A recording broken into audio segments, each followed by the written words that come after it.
ಶ್ರೀ ಗುರುಭ್ಯೋ ನಮಃ. ಹರಿಕಥಾಮೃತಸಾರದ 220ನೇ ಭಾಗ ಇದು. ಈ ಹಿಂದೆ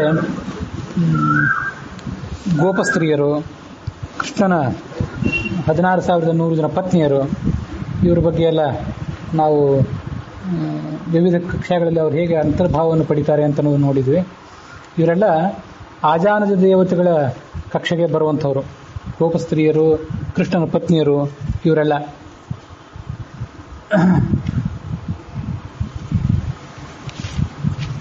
ಇಪ್ಪತ್ತ 7ನೇ ಕಕ್ಷಾದಲ್ಲಿ ಆಜಾನಜ ದೇವತೆಗಳಿದ್ದಾರೆ. ತುಂಬುರು ಮೊದಲಾದ 100 ಜನ ಗಂಧರ್ವರಿದ್ದಾರೆ. ಊರ್ವಶಿ ಮೊದಲಾದ 100 ಜನ ಅಪ್ಸರೆಯರಿದ್ದಾರೆ.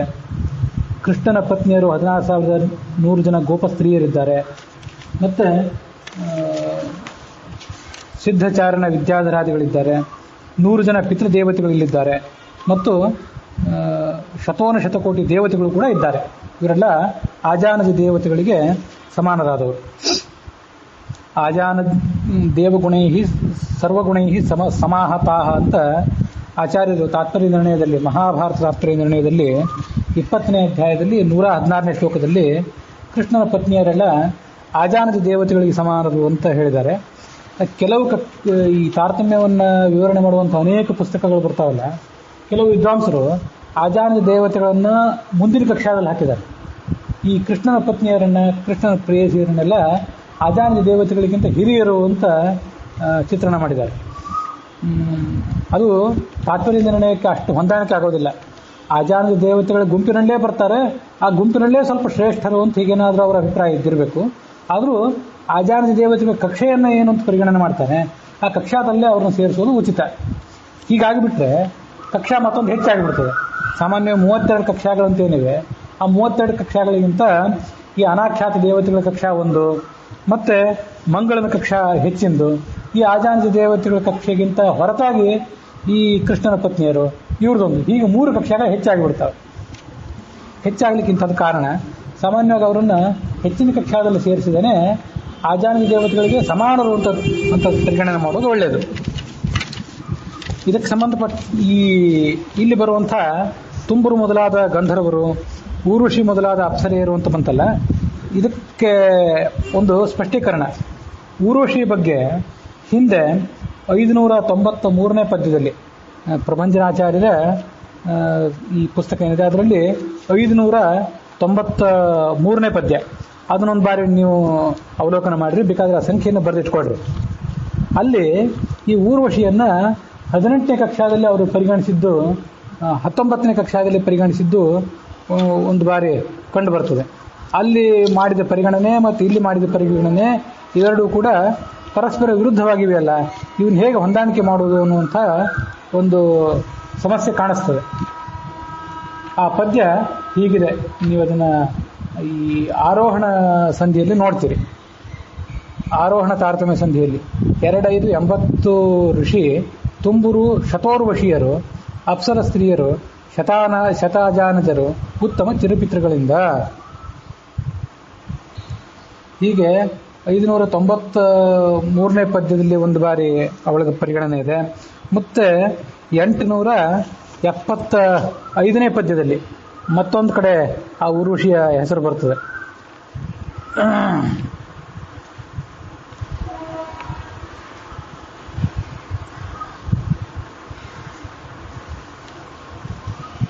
ಕೊರತೇನಿಪ ರಶೀತಿ ಋಷಿ ಪುಷ್ಕರಗೆ ಊರ್ವಶಿ ಮುಖ್ಯ, ಶತ ಅಪ್ಸರರು, ತುಂಬುರು ಮುಖರು, ಆಜಾನಜರೆನಿಸುತ್ತಿಹರು. ಕರೆಸುವುದು ಅನಲಗಣ 40,14,000 ಹರಿಮಡದಿಯರು ಸಮರೆನಿಸುವರು ಇಂತೆ ಪೇಳುವರಿಗೆ.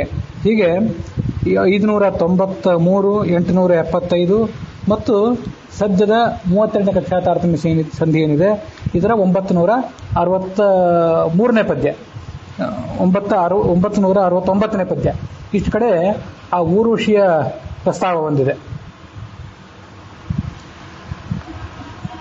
ಈ ಊರ್ವಶಿಯ ಪ್ರಸ್ತಾವ ಆ ಹಿಂದಿನ ಹೇಳಿಕೆಗೂ ಇಲ್ಲಿ ಬಂದಂಥ ಹೇಳಿಕೆಗೂ ಸ್ವಲ್ಪ ವಿರುದ್ಧ ಅಂತ ಕಾಣಿಸ್ತದೆ. 19ನೇ ಕಕ್ಷಾದಲ್ಲಿ ಒಂದು ಬಾರಿ ಊರ್ವಶಿಯ ಪ್ರಸ್ತಾವ ಮಾಡ್ತಾರೆ. ಹಾಗೆ ಈ ಆಜಾನಜ ದೇವತೆಗಳಿಗೆ ಸಮಾನವಾಗಿ ಮತ್ತೊಂದು ಬಾರಿ ಊರ್ವಶಿ ಪ್ರಸ್ತಾವ ಮಾಡ್ತಾರೆ. ಅದಕ್ಕೆ ವಿದ್ವಾಂಸರು ಭಿನ್ನ ಭಿನ್ನ ಅಭಿಪ್ರಾಯಗಳನ್ನು ವ್ಯಕ್ತ ಮಾಡ್ತಾರೆ. ಈ ಶಾಸ್ತ್ರನಿಧಿ ಎಂ ಟಿ ಪ್ರಹ್ಲಾದಾಚಾರ್ಯರ ಜೊತೆ ಮಾತನಾಡಿದಾಗ ಊರ್ವಶಿ ಅನ್ನುವಂಥ ಹೆಸರಿನ ಇಬ್ಬರು ಅಪ್ಸರೆಯರಿದ್ದಾರೆ. ಅದರಲ್ಲಿ ಪ್ರಧಾನಳಾದ ಅಪ್ಸರೆ ಏನಿದ್ದಾಳಲ್ಲ, ಎಲ್ಲರಿಗೂ ಹೆಚ್ಚಾಗಿ ಖ್ಯಾತಳಾಗಿರುವಂಥವಳು, ಯಾವಳ ಹೆಸರನ್ನು ಹೆಚ್ಚಾಗಿ ಎಲ್ಲರೂ ಪುರಾಣಾದಿಗಳಲ್ಲಿ ಕೇಳಿಬಲ್ಲರೋ ಆ ಊರ್ವಶಿ ಅನ್ನುವಂಥ ಅಪ್ಸರೆ, ಆಕೆ 19ನೇ ಕಕ್ಷಾದಲ್ಲಿ ಬರ್ತಾಳೆ. ಕರ್ಮಜ ದೇವತೆಗಳಿಗೆ ಆಕೆ ಸಮಾನಳಾಗಿದ್ದಾಳೆ.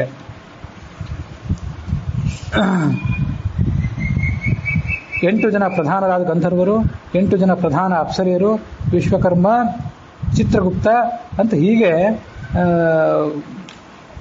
ಬನ್ನಂಜ ಗೋವಿಂದಾಚಾರ್ಯರು ಕೂಡ 19ನೇ ಕಕ್ಷಾದಲ್ಲಿ ಅವಳನ್ನು ಅಂತರ್ಭಾವ ಮಾಡ್ತಾರೆ.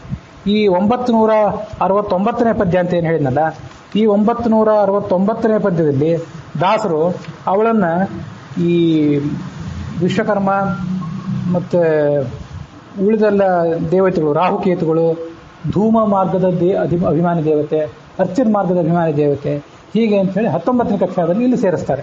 ಹಿಂದಿನ 593, 875 ಇತ್ಯಾದಿ ಪದ್ಯಗಳಲ್ಲಿ ಆಕೆಯನ್ನು ಅಜಾನದ ದೇವತೆಗಳಲ್ಲಿ ಸೇರಿಸಿದ್ದು ಕಂಡು ಬರ್ತದೆ. ಇದಕ್ಕೆ ವಿರೋಧವನ್ನು ಅಲ್ಲಿ ಬರುವಂತಹ ಊರ್ವಶಿ ಅಂತ ನೋಡಿ ಮತ್ತೊಬ್ಬಳಿದ್ದಾಳೆ, ಅವಳು ಅಧಮ ಕಕ್ಷಾದಲ್ಲಿದ್ದಾಳೆ. ಇಲ್ಲಿ ಬರುವಂಥ ಊರ್ವಶಿ ಏನಿದ್ದಾಳೆ ಶ್ರೇಷ್ಠಳಾದವಳು. ಕೃತಾತಿ, ಮೇನಕ, ರಂಭ, ಊರ್ವಶಿ, ತಿಲೋತ್ತಮ ಮೊದಲಾದವರು ಏನಿದ್ದಾರೆ ಅವರು ಶ್ರೇಷ್ಠ ತರಗತಿಗಳು ಅಂತ ಹೀಗೆ ಒಂದು ಪರಿಗಣನೆ ಮಾಡಬೇಕು ಅಂತ ಹೇಳಿದ್ದಾರೆ. ಆದರೆ ಈ ದಾಸ ಸಾಹಿತ್ಯಕ್ಕೆ ಸಂಬಂಧಪಟ್ಟಂತೆ ಅವರು ಈ ಹರಿದಾಸರು ಕಂಡ ವೆಂಕಟಾಚಲ ನಿಲಯ ಅಂತೇನೋ ಒಂದು ಪುಸ್ತಕ ರಚನೆ ಮಾಡಿದ್ದಾರೆ. ಅಲ್ಲಿ ಇದನ್ನು ವಿಸ್ತಾರವಾಗಿ ಬರೆದಿಲ್ಲ ಅವರು. 19ನೇ ಕಕ್ಷಾದಲ್ಲಿ ಕರ್ಮಜ ದೇವತೆಗಳ ಒಂದಿಷ್ಟು ವಿವರಣೆ, ಉಳಿದ ಶಶಬಿಂದು ಮೊದಲಾದಂಥ ಚಕ್ರವರ್ತಿಗಳು ಇವ್ರ ಬಗ್ಗೆ ಮಾತ್ರ ಹೇಳಿದ್ದಾರೆ. ಅಲ್ಲಿ ಊರ್ವಶಿ ಅನ್ನುವಂಥ ಪ್ರಧಾನ ಅಪ್ಸರೆಯ ಬಗ್ಗೆ ಅವರು ಪ್ರಸ್ತಾವ ಮಾಡಿಲ್ಲ. 27ನೇ ಕಕ್ಷಾದಲ್ಲಿ ತುಂಬುರು ಮೊದಲಾದ 100 ಜನ ಗಂಧರ್ವರು, ಊರ್ವಶಿ ಮೊದಲಾದ 100 ಜನ ಅಪ್ಸರೆಯರು ಅಂತ ಇಷ್ಟೇ ಪರಿಗಣನೆ ಮಾಡಿದ್ದಾರೆ. ಅವರ ಅಭಿಪ್ರಾಯ ಆ 19ನೇ ಕಕ್ಷಾದಲ್ಲಿ ಮತ್ತೊಬ್ಬಳು ಪ್ರಧಾನಳಾದಂಥ ಊರ್ವಶಿ ಅನ್ನೋ ಅಪ್ಸರೆಯನ್ನು ಪರಿಗಣಿಸಬೇಕು ಅಂತ ಇದೆ. ನಾನು ಅವ್ನು ಕೇಳಿದಾಗ ಹೀಗೆ ಹೇಳಿದ್ದಾರೆ. ಹಾಗಾಗಿ ಇಂಥ ವ್ಯತ್ಯಾಸಗಳನ್ನು ನೀವು ಗುರುತು ಮಾಡ್ಕೊಳ್ಬೇಕು. ಕೆಲವು ಕಡೆ ಅವ್ರು ಹಾಕಿಲ್ಲ, ಅದನ್ನು ಕೂಡ ತಿಳ್ಕೊಳ್ಬೇಕು. ಇದು ಈ ಪಿತೃಗಳು ಅಂತನೋರು ಅನೇಕ ಕಕ್ಷೆಗಳಲ್ಲಿ ಹೇಗಿದ್ದಾರಲ್ಲ, 12ನೇ ಕಕ್ಷಾದಲ್ಲಿ 2 ಪಿತೃಗಳು, 18ನೇ ಕಕ್ಷಾದಲ್ಲಿ ಒಬ್ಬ, ಮುಂದೆ 19ನೇ ಕಕ್ಷಾದಲ್ಲಿ 7 ಜನ, ಮತ್ತು 27ನೇ ಕಕ್ಷಾದಲ್ಲಿ ಅಜಾನದ ದೇವತೆಗಳಿಗೆ ಸಮಾನರಾಗಿ 100 ಜನ ಇದ್ದಾರೆ. ಅದಲ್ಲದೆ ಚಿರಪಿತೃಗಳು ಅಂತ ಮತ್ತಷ್ಟು ಜನ ಇದ್ದಾರೆ. ಹೀಗೆ ಬೇರೆ ಬೇರೆ ಪಿತೃಗಳು ಹೇಗಿದ್ದಾರೋ ಹಾಗೆ ಬೇರೆ ಬೇರೆ ಗಂಧರ್ವರು, ಅಪ್ಸರೆಯರು ಎಲ್ಲ ಈ ದೇವ ಗುಂಪಿನ ಯೋನಿಗಳು ಕೂಡ ಬರ್ತಾರೆ. ಹಾಗಾಗಿ ಅವರನ್ನು ಭಿನ್ನ ಭಿನ್ನ ಕಕ್ಷಾದಲ್ಲಿ ಅಂತರ್ಭಾವ ಮಾಡುವಂಥದ್ದು ಉಚಿತ. ಕಿನ್ನರರು, ಗುಷ್ಯಕರು, ರಾಕ್ಷಸ ಪನ್ನಗರು, ಪಿತೃಗಳು, ಸುಸಿದ್ಧರು, ಸನ್ನುತ ಅಜಾನಜರು, ಸಮರು ಇವರು ಅಮರ ಯೋನಿಜರೆಂದು. ಇನ್ನವರ ಗುಣವೆಂತೂ ಬಣ್ಣಿಸಲೆನ್ನಳವೇ ಕರುಣದಲ್ಲಿ ಪರಮಾಪನ್ನ ಜನರಿಗೆ ಕೊಡಲಿ ಸನ್ಮುದ ಸುಪ್ರತಾಪಗಳ. ಇದು ಈ ಸಂಧಿಯ 48ನೇ ಪದ್ಯ. ಒಟ್ಟಾರೆ ಪದ್ಯಗಳಲ್ಲಿ 980ನೇ ಪದ್ಯ. ಇದಕ್ಕಿಂತ ಹಿಂದೆ ಗೋಪಸ್ತ್ರೀಯರ ಬಗ್ಗೆ ಮತ್ತು ಕೃಷ್ಣನ ಪತ್ನಿಯರ ಬಗ್ಗೆ ನೋಡಿ ಆಗಿತ್ತು. ಇಲ್ಲಿ ಇದೇ ಆಜಾನದ ದೇವತೆಗಳ ಕಕ್ಷಾದಲ್ಲೇ ಮತ್ತು ಕೆಲವು ದೇವತೆಗಳೇನು ಬರ್ತಾರೆ ಅದನ್ನು ತೋರಿಸ್ತಾರೆ. ಬಹುತೇಕ ಕಕ್ಷೆಗಳಲ್ಲಿ ಇದು 27ನೇ ಕಕ್ಷೆ. ಗೋವಿಂದಾಚಾರ್ಯರ ಕಕ್ಷಾ ತಾರತಮ್ಯದಲ್ಲಿ ಮಾತ್ರ ಇದು 30ನೇ ಕಕ್ಷೆ. ಹೀಗೆ ಒಂದು ಕಕ್ಷೆ 3 ಕಕ್ಷೆಗಳ ವ್ಯತ್ಯಾಸ ಆಗಿವೆ. ಅಲ್ಲಿ ಯಾರ್ಯಾರು ಅಂದರೆ ಕಿನ್ನರರು, ಗುಷ್ಯಕರು, ರಾಕ್ಷಸರು, ಸಜ್ಜನರಾದಂಥ ರಾಕ್ಷಸರು, ಸದ್ಭಕ್ತರಾದಂಥ ರಾಕ್ಷಸರು ಅಂತ ಅರ್ಥ. ಪನ್ನಗರು ಮತ್ತು ಪಿತೃಗಳಿದ್ದಾರೆ, ಸಿದ್ಧರಿದ್ದಾರೆ, ಸನ್ನುತ ಅಜಾನಜರು ಇವರೆಲ್ಲ ಇದೇ ಕಕ್ಷಾದಲ್ಲೇ ಸೇರಿದ್ದಾರೆ. ಕೆಲವರು ಎಷ್ಟೋ ಜನ ಯಕ್ಷರು, ಚಾರಣರು ಇವರು ಕೂಡ ಇಲ್ಲೇ ಸೇರ್ತಾರೆ. ಅದನ್ನೆಲ್ಲ 46ನೇ ಪದ್ಯದಲ್ಲಿ ದಾಸರು ಹೇಳಿದ್ದಾರೆ. ಇದೆಲ್ಲ ಭಾಗವತದಲ್ಲಿ 3ನೇ ಸ್ಕಂದದಲ್ಲಿ 11ನೇ ಅಧ್ಯಾಯದಲ್ಲಿ ಈ ಸಂಗತಿಗಳ ಬಗ್ಗೆ ವಿವರಣೆ ಇದೆ. ದೇವಸರ್ಗಶ್ಚ ಅಷ್ಟವಿಧ. ದೇವತೆಗಳ ಗುಂಪು ಕೇವಲ ದೇವತೆಗಳು ಅಂತ ತಿಳ್ಕೊಳ್ಬೇಡ್ರಿ, ಅವರಲ್ಲಿ ಇನ್ನೂ ಹೆಚ್ಚಿನ ಸಂಖ್ಯೆಯ ಗುಂಪುಗಳಿವೆ. ಅವರೆಲ್ಲ ಭಿನ್ನ ಭಿನ್ನ ತರಗತಿಯವರು, ಭಿನ್ನ ಭಿನ್ನ ಕಾರ್ಯವನ್ನು ಮಾಡುವಂಥವರು ಅಂತ ಅವ್ರ ಬಗ್ಗೆ ನಾವು ಆ ವ್ಯತ್ಯಾಸವನ್ನು ನೋಡಬೇಕು. ತೃತೀಯ ಸ್ಕಂದದಲ್ಲಿ 11ನೇ ಅಧ್ಯಾಯ, ಅದರಲ್ಲಿ 27ನೇ ಶ್ಲೋಕ, 26, 27 ಇತ್ಯಾದಿ ಶ್ಲೋಕಗಳಲ್ಲಿ ಅವ್ರ ಬಗ್ಗೆ ವರ್ಣನೆ ಇದೆ.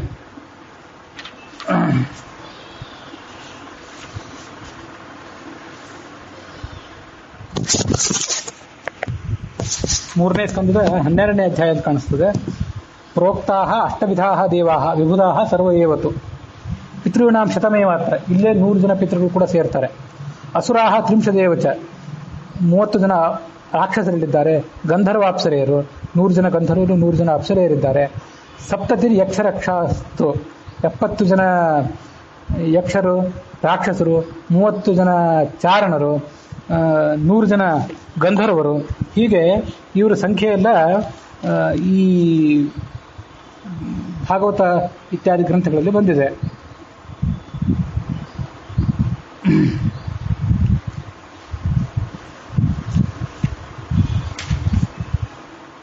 ಕರುಣದಲ್ಲಿ ಪರಮಾಪನ್ನ ಜನರಿಗೆ ಕೊಡಲಿ ಸನ್ಮುದವ. ಈ ಪಿತೃಗಳು ಅಂತ ಕೂಡ ಬಂತರು.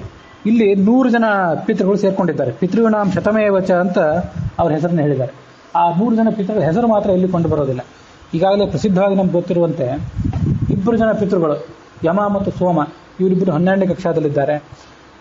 ಮತ್ತೊಬ್ಬ ಕವ್ಯವಾಹನ ಅಂತ ಹೆಸರಿನವನು, ಆತ 18ನೇ ಕಕ್ಷಾದಲ್ಲಿದ್ದಾನೆ. ಈ 3 ಜನರನ್ನೇ ಶ್ರಾದ್ದ ಇತ್ಯಾದಿಗಳಲ್ಲಿ ಮತ್ತು ನರಕ ಚತುರ್ದಶಿ ದಿವಸ ತರ್ಪಣದಲ್ಲಿ ಉಪಯೋಗ ಮಾಡ್ತೀವಿ ಅಂತ ನಾನು ಅವತ್ತು ಹೇಳಿದೆ. ಈ 3 ಜನರ ಆದಮೇಲೆ 12, 18 ಆದಮೇಲೆ 19ನೇ ಕಕ್ಷಾದಲ್ಲಿ 7 ಜನ ಪಿತೃಪತಿಗಳು ಅಂತಿದ್ದಾರೆ. ಅವ್ರದ್ದು ಹೆಸರುಗಳು ಕೂಡ ಎಲ್ಲಿ ಕೇಳಿ ಬರೋದಿಲ್ಲ. ಹರಿವಂಶದಲ್ಲಿ ಹೇಳಿದಂಥ 7 ಗುಂಪುಗಳಿವೆಯಲ್ಲ, ಆ ಗುಂಪುಗಳೇ 7 ಜನ ಅಂತ ಕೆಲವರು ಹೇಳ್ತಾರೆ, ಕೆಲವರು ಒಪ್ಪೋದಿಲ್ಲ. ಅಂತೂ ಭಿನ್ನ ಭಿನ್ನ ಅಭಿಪ್ರಾಯಗಳಿವೆ. ಪುರಾಣಿಕರ ಅಭಿಪ್ರಾಯದಂತೆ ಹರಿವಂಶದಲ್ಲಿ ಹೇಳಿದಂಥ ಆ 7 ಜನ ಗುಂಪುಗಳೇ ಈ 7 ಜನ 19ನೇ ಕಕ್ಷಾದಲ್ಲಿ ಹೇಳಿದಂಥ ಪಿತೃಗಳ ಗುಂಪುಗಳು. 7 ಗುಂಪಿದೆ. ಆ 7 ಗುಂಪಿನಲ್ಲಿ ಒಬ್ಬೊಬ್ಬ ಪ್ರಧಾನರನ್ನ ಈ 19ನೇ ಕಕ್ಷಾದಲ್ಲಿ ಹೇಳಿದ್ದಾರೆ ಅಂತ ಈಗ ತಿಳ್ಕೊಳ್ಬೇಕು. ಇದಾದ ಮೇಲೆ 100 ಜನ ಪಿತೃಗಳೇನಿದ್ದಾರೆ ಅವರು 27ನೇ ಕಕ್ಷಾದಲ್ಲಿ ಬರ್ತಾರೆ. ಅವರು ಅಜಾನದ ದೇವತೆಗಳಿಗೆ ಸಮಾನರು. ಚಿರಪಿತೃಗಳು ಅಂತ ಇನ್ನಿದ್ದಾರೆ. ಆ ಚಿರಪಿತೃಗಳು 28ನೇ ಕಕ್ಷಾದಲ್ಲಿ ಈ ಮುಂದೆ ಬರ್ತಾರೆ. ಅವ್ರ ಬಗ್ಗೆ ವರ್ಣನೆ ಅಲ್ಲಿ ನೋಡ್ತೇವೆ.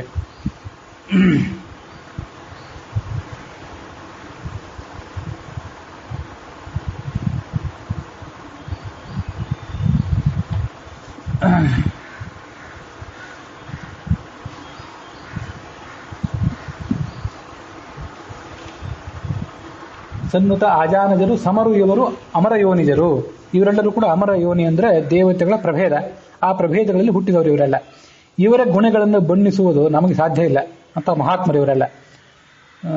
ಇವರ ಕರುಣೆಯಿಂದ ಇವರು ನಮಗೆ ಕರುಣೆಯಿಂದ ಸಾಕಷ್ಟು ಜ್ಞಾನವನ್ನು ಮತ್ತೆ ಅಧ್ಯಾತ್ಮ ಮಾರ್ಗದಲ್ಲಿ ಮುನ್ನಡೆಯುವಂಥ ಶಕ್ತಿಯನ್ನು, ದೈಹಿಕ ಶಕ್ತಿ, ಮಾನಸಿಕ ಶಕ್ತಿ, ಸನ್ಮುದ ಮತ್ತು ಸುಪ್ರತಾಪ ಅಂತಿದೆ. ಪ್ರತಾಪ ಅಂದ್ರೆ ದೈಹಿಕ ಶಕ್ತಿ ಅಂತ ತಿಳ್ಕೋಬೇಕು. ಶತ್ರುಗಳನ್ನು ದಮನ ಮಾಡುವಂಥ ಶಕ್ತಿ ಅಲ್ಲ, ಮುನ್ನಡೆಯುವಂಥ ಶಕ್ತಿ ಅಂತ ಅದನ್ನ ಅರ್ಥ ಮಾಡ್ಕೊಳ್ಬೇಕು. 100 ಮುನಿಗಳ ಉಳಿದು ಮೇಲಿನ 100 ಕೋಟಿ ತಪೋಧನರ ಪಾದಾರವಿಂದಕ್ಕೆ ಮುಗಿವೆ ಕರಗಳನ್ನು ಉದ್ಧರಿಸಲೆಂದು 3 ಸಪ್ತಶತಾಶ್ವಯರ ತೊರೆದು ಈ ಋಷಿಗಳ ಆನಂತರದಲ್ಲಿ ಭೂರಿ ಪಿತೃಗಳು ಕೊಡಲಿ ಯಮಗೆ ಸದಾ ಸುಮಂಗಳವ. ಹಿಂದೆ 100 ಋಷಿಗಳ ಬಗ್ಗೆ ನಾವು ಪ್ರಸ್ತಾವ ಮಾಡಿದ್ವಿ. 100 ಋಷಿಗಳನ್ನು ಹೊರತುಪಡಿಸಿದ್ರೆ 100 ಕೋಟಿ ಹೊರತುಪಡಿಸಿದ್ರೆ ಮೈನಸ್ ಅಂತ ಅರ್ಥ. ಉಳಿದ 100 ಕೋಟಿ ಮುನಿಗಳಿದ್ದಾರೆ. ಆ 100 ಕೋಟಿ ಋಷಿಗಳ ಪಾದಕಮಲಗಳಿಗೆ ನಾನು ಕೈ ಮುಗಿದು ನಮಸ್ಕಾರ ಮಾಡ್ತೇನೆ. 100 ಜನ ಋಷಿಗಳು ಹೊರತುಪಡಿಸೋದು ಅಂದ್ರೆ ಯಾರು? 18ನೇ ಕಕ್ಷಾದಲ್ಲಿ 80 ಜನ ಗೃಹಸ್ಥರಾದಂತಹ ಕಶ್ಯಪಾದಿ ಋಷಿಗಳನ್ನು ಹೇಳ್ತಾರೆ. ಅವರು 80 ಜನರಾದರು. ಇನ್ನು ಅದೇ ಕಕ್ಷಾದಲ್ಲಿ ಮತ್ತೆ 7 ಜನ ಊರ್ಧ್ವರೇರಸ್ಥ ಅಂತ ಋಷಿಗಳ ಬಗ್ಗೆ ಪ್ರಸ್ತಾವ ಮಾಡಿದ್ದಾರೆ. ಅವ್ರದ್ದು ಹೆಸರು ಕೂಡ ಬಂದಿಲ್ಲ. ಮತ್ತೆ ಸನಂದನ, ಸನತ್ಕುಮಾರ, ಸನತ್ ಸುಜಾತ ಅಂತ 3 ಜನ ಇದ್ದಾರೆ.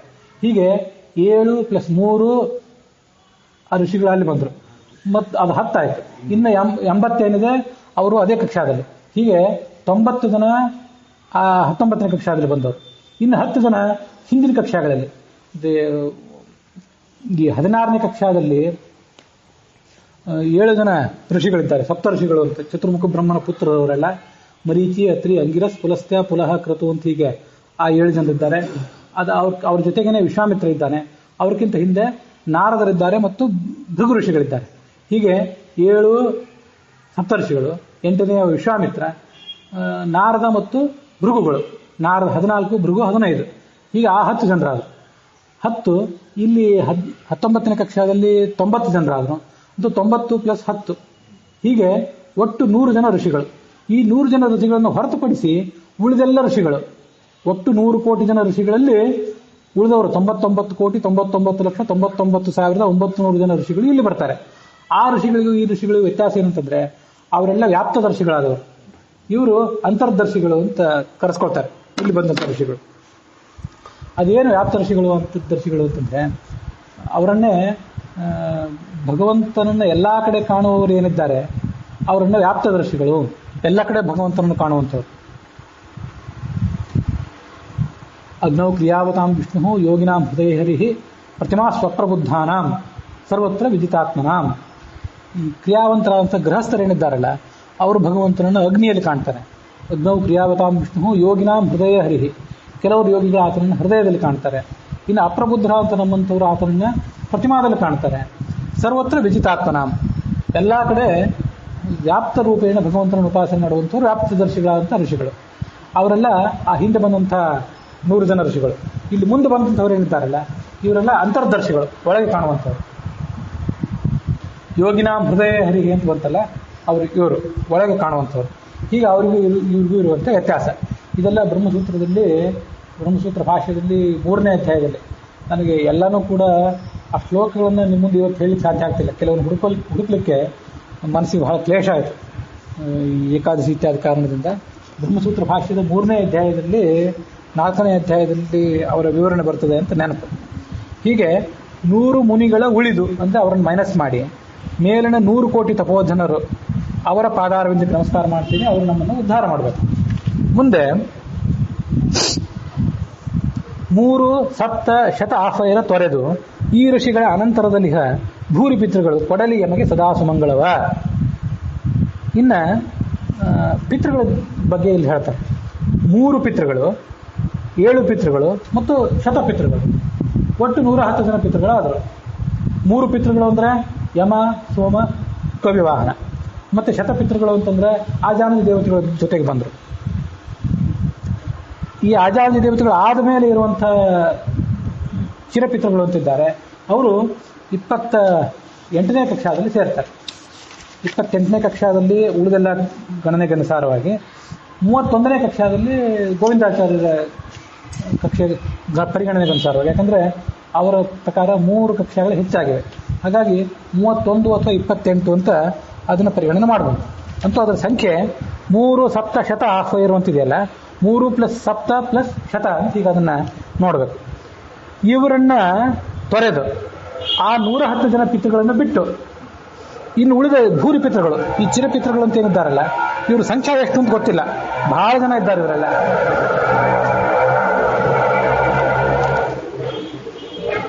ಅವರೆಲ್ಲರೂ ಕೂಡ ಋಷಿಗಳ ಆನಂತರದಲ್ಲಿ ಹಿಂದೇನು ಋಷಿಗಳ ಬಗ್ಗೆ ಬಂತಲ್ಲ 100 ಕೋಟಿ ಜನ ಋಷಿಗಳು ಅಂತ, ಅವರ ಅನಂತರದಲ್ಲಿ ಇದ್ದವರು ಈ ಭೂರಿ ಪಿತೃಗಳು, ದೊಡ್ಡ ಸಂಖ್ಯೆಯಲ್ಲಿರುವಂತಹ ಪಿತೃಗಳು.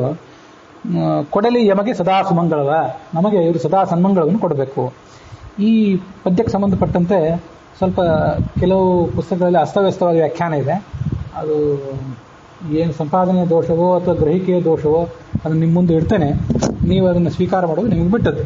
ಮೊದಲನೇದಾಗಿ ಪ್ರಭಂಜನಾಚಾರ್ಯರ ಪುಸ್ತಕದಲ್ಲಿ 90 ಜನ ಋಷಿಗಳನ್ನು ಬಿಟ್ಟು ಅನಂತರದಲ್ಲಿ ಇರುವ ಬಹುಸಂಖ್ಯೆಯ ಪಿತೃಗಳು ಯಮಗೆ ಸದಾ ಸುಮಂಗಳವನ್ನು ಕೊಡಲಿ ಅಂತಿದೆ. ಅದು ಋಷಿಗಳನ್ನು ಬಿಟ್ಟು ಅಂತ ಅಲ್ಲವೇ ಅಲ್ಲ, ಅದು ಪಿತೃಗಳನ್ನು ಬಿಟ್ಟು ಅಂತಲೇ. ಆ ಪದ್ಯವನ್ನು ನೋಡಿದರೆ ಚೆನ್ನಾಗಿ ಗೊತ್ತಾಗ್ತದೆ. ಭೂರಿ ಪಿತೃಗಳು ಕೊಡಲಿ ಯಮಗೆ ಸದಾ ಸುಮಂಗಳವ, ನಮಗೆ ಪಿತೃಗಳು ಸನ್ಮಂಗಳವನ್ನು ಕೊಡಬೇಕು. ಯಾರವರು ಅಂತಂದರೆ ಅವರಿಗೆ ವಿಶೇಷಣಗಳು. ನಿಮಗೆ ಇವು ವಿಶೇಷಣಗಳು ಅಂತ ಸ್ಪಷ್ಟವಾಗಿ ಗೊತ್ತಾಗ್ತದೆ. ಋಷಿಗಳ ಆನಂತರದಲ್ಲಿ ಹಿಂದೆ ಬಂದಂತಹ 100 ಕೋಟಿ ಜನ ಋಷಿಗಳ ಅನಂತರದಲ್ಲಿದ್ದಾರೆ ಇವರು. ಮತ್ತು ಇನ್ನೊಂದು ವಿಶೇಷಣ ಏನು, 3 ಸಪ್ತ ಶತಾಫಯರ ತೊರೆದು 110 ಜನ ಪಿತೃಗಳನ್ನು ತೊರೆದು ಒಂದು ವಿಶೇಷಣ, ಮತ್ತು 100 ಕೋಟಿ ಜನ ಋಷಿಗಳನ್ನು ತೊಡೆದು ಋಷಿಗಳ ಅನಂತರ ಬರುವವರು ಅಂತ ಇನ್ನೊಂದು ವಿಶೇಷಣ. ಈ ಭೂರಿ ಪಿತೃಗಳು ನಮಗೆ ಸದಾ ಸುಮಂಗಳವನ್ನು ಕೊಡಬೇಕು. ನಾವು ಪಿತೃಗಳ ಬಗ್ಗೆ ಇಲ್ಲಿ ನಮಸ್ಕಾರ ಮಾಡ್ತಿರೋದು, ಆ ಪಿತೃಗಳ ಬಗ್ಗೆ 2 ವಿಶೇಷಣ. ಹಾಗಾಗಿ 90 ಜನ ಋಷಿಗಳು ಅಂತ ಅನ್ನೋದು ಅಲ್ಲಿ ಅಪ್ರಸ್ತುತವಾದಂಥ ಸಂಗತಿ, ಅದನ್ನು ಬಿಟ್ಟುಬಿಡೋದು ಒಳ್ಳೆಯದು. ಇಲ್ಲಿ ಇದನ್ನು 100 ಅಂತ ಅರ್ಥ ಮಾಡಬೇಕು, 110 ಅಂತ ಅರ್ಥ ಮಾಡಬೇಕು, 90 ಅಂತ ಅರ್ಥ ಮಾಡಬೇಕು. ಇದ್ರ ಬಗ್ಗೆ ತುಂಬ ಬೇರೆ ಬೇರೆ ವ್ಯಾಖ್ಯಾನಗಳನ್ನು ಮಾಡ್ತಾರೆ. ಸಂಕರ್ಷಣ ಒಡೆಯರ ವ್ಯಾಖ್ಯಾನದಲ್ಲಿ ಸತ್ಯಪರಾಕ್ರಮರ ತೀರ್ಥರ ಪ್ರಮೇಯ ಮಾಲಾ ಅಂತಿದೆ, ಅದರಲ್ಲಿ ಶತಾಂತರ್ಗತ ನವತಿ ಅಂತ ಹೀಗೆಲ್ಲ ಹೇಳಿದ್ದಾರೆ ಅಂತ ಬೇರೆ ಬೇರೆ ಅಭಿಪ್ರಾಯಗಳನ್ನೆಲ್ಲ ಹೇಳ್ತಾರೆ. ಅದೆಲ್ಲ ಅಷ್ಟು ಸಮಂಜಸ ಅನಿಸೋದಿಲ್ಲ. ಹಿಂದೆ 110 ಜನ ಪಿತೃಗಳ ಬಗ್ಗೆ ಬಂತು, ಅವ್ರನ್ನ ಹೊರತುಪಡಿಸಿ ಅಂತ. ನಮ್ಮಲ್ಲಿ ಈ ಸಂಸ್ಕೃತ ಸಾಹಿತ್ಯವನ್ನು ಅಭ್ಯಾಸ ಮಾಡಿಸುವಾಗ ಆಕಾಂಕ್ಷ ಅಂತ ಒಂದು ಅಭ್ಯಾಸ ಮಾಡಿಸ್ತಾರೆ. ಇದನ್ನ ಸಂಸ್ಕೃತ ಸಾಹಿತ್ಯವನ್ನು ಅಭ್ಯಾಸ ಮಾಡೋರಿಗೆ ಸುಲಭವಾಗಿ ಗೊತ್ತಾಗ್ತದೆ. ವಿಷ್ಣುವಿನ ಅವತಾರಭೂತನಾದ ರಾಮನು ರಾಕ್ಷಸನಾದ ರಾವಣನನ್ನು ಲಂಕೆಯಲ್ಲಿ ಬಾಣಗಳಿಂದ ಕೊಂದನು ಅಂತ ಒಂದು ವಾಕ್ಯ ನಿಮ್ಮ ಕಣ್ಣೆದುರಿಗಿದೆ ಅಂತ ಇಟ್ಕೊಳ್ರಿ.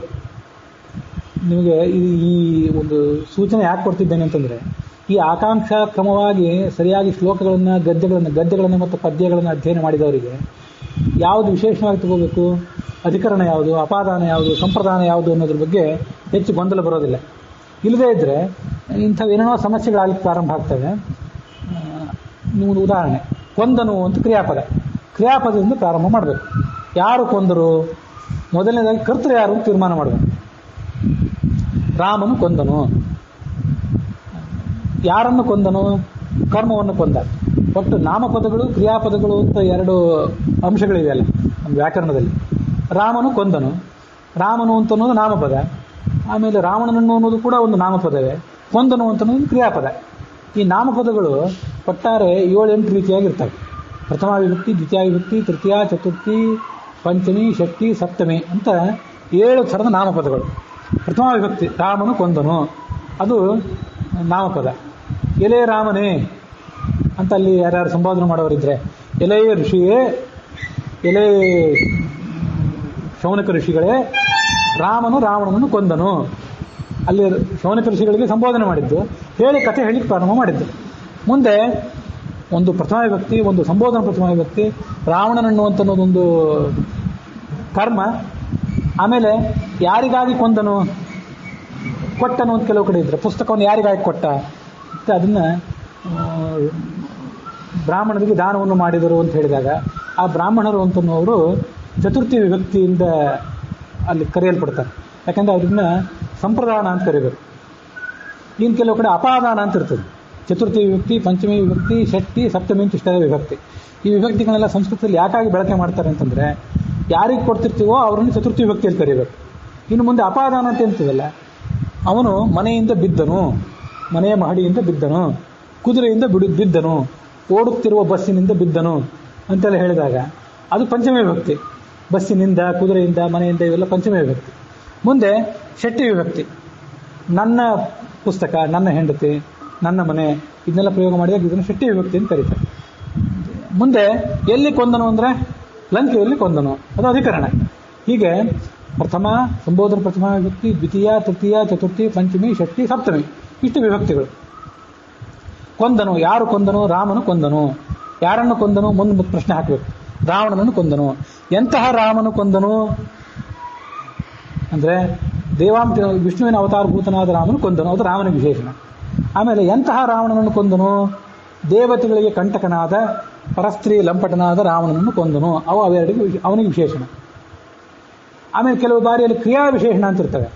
ರಾಮನು ರಾವಣನನ್ನು ಯಾವುದರ ಬಳಿಕ ಕೊಂದನು ಅಂದರೆ ಕುಂಭಕರ್ಣನನ್ನು ಕೊಂದ ಬಳಿಕ ಕೊಂದನು. ಕುಂಭಕರ್ಣನನ್ನು ಕೊಂದ ಬಳಿಕ ಅಂತನ್ನೋದು ಹಿಂದಿನ ಕ್ರಿಯೆ, ಆ ಕ್ರಿಯೆಯ ಬಳಿಕ ಈ ಕ್ರಿಯೆ. ಮತ್ತೆ ಯಾವುದರ ಮೂಲಕ ಕೊಂದನು ಅಂತಂದರೆ ಬಾಣಗಳ ಮೂಲಕ ಕೊಂದನು. ಇದು ಬಾಣ ಅಂತನ್ನೋದು ಅಧಿಕರಣ, ಕರಣ, ಅದು ಇನ್ಸ್ಟ್ರೂಮೆಂಟ್. ಅದು ನಾನು ಅವಾಗ ತೃತೀಯ ವಿಭಕ್ತಿ ಹೇಳೋದು ಮರೆತೆ. ದ್ವಿತೀಯ ಆದ ಕೂಡಲೇ ಚತುರ್ಥಿ ಪಂಚಮಿ ತೊಗೊಂಡ್ಬಿಟ್ಟೆ, ಅದು ತೃತೀಯ ವಿಭಕ್ತಿ.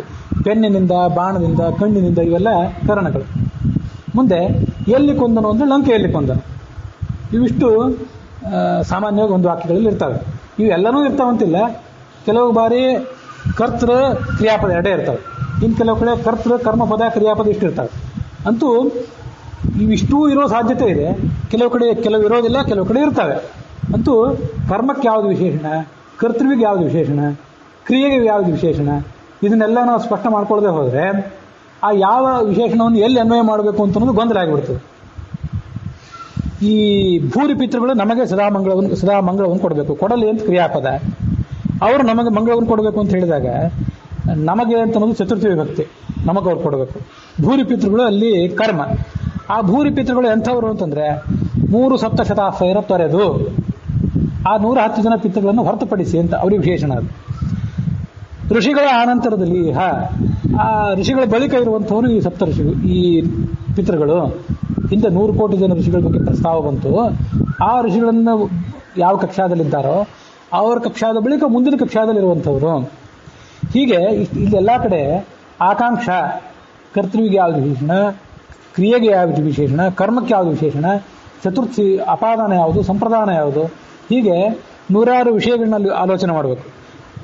ಇಷ್ಟೆಲ್ಲ ಆಲೋಚನೆ ಮಾಡಿದರೆ ಒಂದು ವಾಕ್ಯದಿಂದ ಸರಿಯಾಗಿ ಶಾಬ್ದ ಬೋಧ, ಸರಿಯಾಗಿ ತಿಳುವಳಿಕೆ ಆಗ್ತದೆ. 90 ಜನ ಋಷಿಗಳನ್ನು ಬಿಟ್ಟು ಅಂತ ಅನ್ನೋದು ಇಲ್ಲಿ ಹೊಂದಾಣಿಕೆ ಆಗದೇ ಇರುವಂಥ ವ್ಯಾಖ್ಯಾನ. ಇದು ಪ್ರಬಂಧನಾಚಾರ್ಯದಾಯಿತು.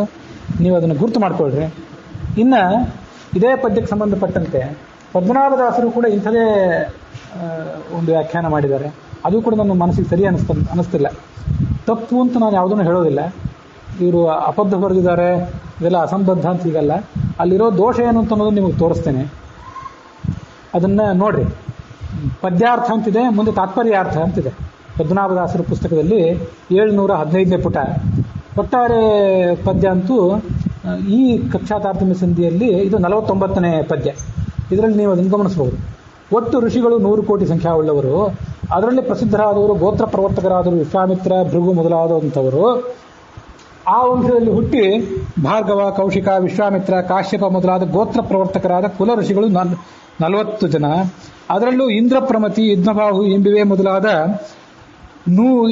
ಮೊದಲಾದ ಋಷಿಗಳು 20. ಅಂತೂ 100. ಇದಲ್ಲದೆ ಭೃಗು ಋಷಿಗಳು, ನಾರದರು, ವಿಶ್ವಾಮಿತ್ರ ಇವರು 3. ಮರೀಚಿ, ಅತ್ರಿ ಮೊದಲಾದ ಬ್ರಹ್ಮದೇವರ ಮಕ್ಕಳು 7 ಜನ. ಅಂತೂ 100 ಜನ ಋಷಿಗಳು. ಆದ್ದರಿಂದ ದಾಸಾರ್ಯರು 3 ಸಪ್ತಶತಾಶ್ವಯರ ತೊರೆದು 110 ಸಂಖ್ಯೆ ಅಂತ ಇವರು ಹೇಳಿದ್ದಾರೆ. ಪ್ರಮಂಜನಾಚಾರ್ಯ ವ್ಯಾಖ್ಯಾನದಲ್ಲಿ 90 ಅಂತಿತ್ತು. ಇವರು ಪದ್ಮನಾಭದಾಸರು ಇದನ್ನು 110 ಅಂತ ಹೇಳ್ತಾರೆ. ಆ 110 ಅಂತ ಹೇಳಿ ಉಳಿದ ಆ 110 ಅಂತ ಅನ್ನೋದನ್ನು ಪಿತೃಗಳಿಗೆ ಅಂತ ಗಣನೆ ಮಾಡಿದ್ದೇನೆ, ಅದನ್ನು ಋಷಿಗಳಿಗೆ ಅಂತ ಗಣನೆ ಮಾಡ್ತಾರೆ. ಅದು ಇಲ್ಲಿ ಹೊಂದಾಣಿಕೆ ಆಗದೆ ಇರುವಂಥದ್ದು. 100 ಕೋಟಿ ಜನ ಋಷಿಗಳಲ್ಲಿ 110 ಜನರನ್ನು ಬಿಟ್ಟು ಮಿಕ್ಕ ಋಷಿಗಳು ಆಜಾನದಕ್ಕಿಂತಲೂ ಕಡಿಮೆ ಎನಿಸುವರು, ಅವರಿಗಿಂತಲೂ ಭೂರಿ ಪಿತೃಗಳು ಕಮ್ಮಿ ಎನಿಸುವರು ಎಂದು ತಾತ್ಪರ್ಯ. 110 ಅಂತ ಅನ್ನೋದು ಈ ಪಿತೃಗಳಿಗೆ ಹೊಂದಾಣಿಕೆ ಆಗುವಂಥದ್ದಲ್ಲ. ದಾಸರು 100 ಬೇರೆ 110 ಬೇರೆ. 100 ಜನ ಋಷಿಗಳು ಅಂತ ಅನ್ನೋದನ್ನು ಹಿಂದೆ ಹೇಳಾಯಿತು.